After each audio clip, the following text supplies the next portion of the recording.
It washed through the wadis, broke in red sedimented flood across the savannah. White House watched with incredulity. This was no land for thirst. It was opening, bursting into flower. It seemed he could hear the growth of liana and the movement of sap, smell the awakening of new and ravenous life. This was inexhaustible reservoir. The earth was filling. White House called a meeting in the Uganda Queen. Howard, Preston, and Tuck were there.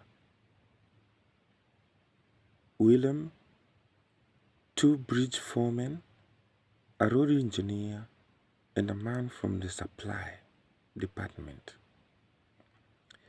The carriage trembled under the impact of rain. Paraffin lamps threw sallow light, oilskins, the flesh of hands and faces were orange in it. The news was bad. White House reported 10 miles of track were now unsafe. Stormwater had undermined embankments and earthworks. Cuttings were collapsing.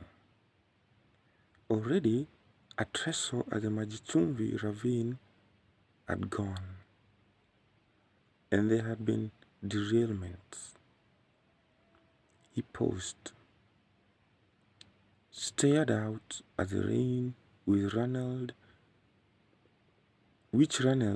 from the room. It came in sheets, came as a carriage on the gathering wind.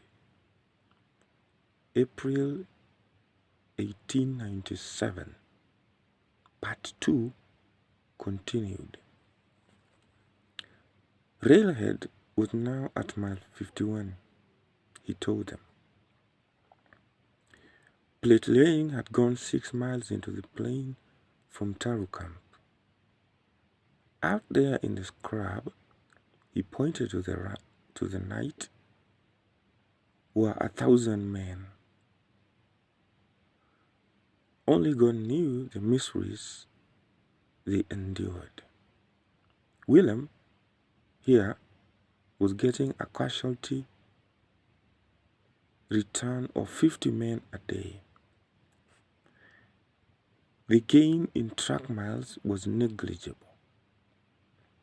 The daily bush clearance was now measurable in yards. Behind, he pointed in the direction of the coast. The permanent way was in evident danger. They had to decide to continue or consolidate. There had been a silence. Then Preston asked, what would that mean?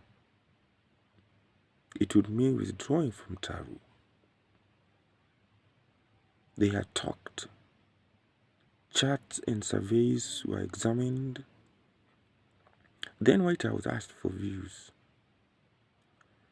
The bridge foreman wanted to withdraw. One bridge had been destroyed. That was a clear pointer to the strength of the torrent. The official from the supply department supported him. The demand for food, fuel, and material had already strained his department's resources, and he could not guarantee supplies and victuals.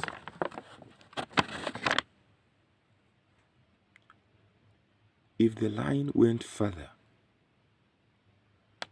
The road engineer was non-committal.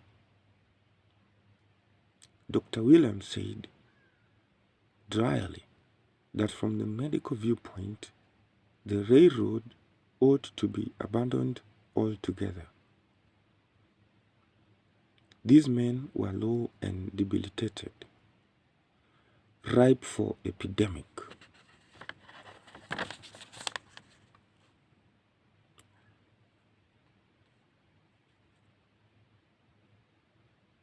Hood sought compromise. Surely, there were sufficient men to restore the permanent way and to press railhead onward. Onward. Whitehorse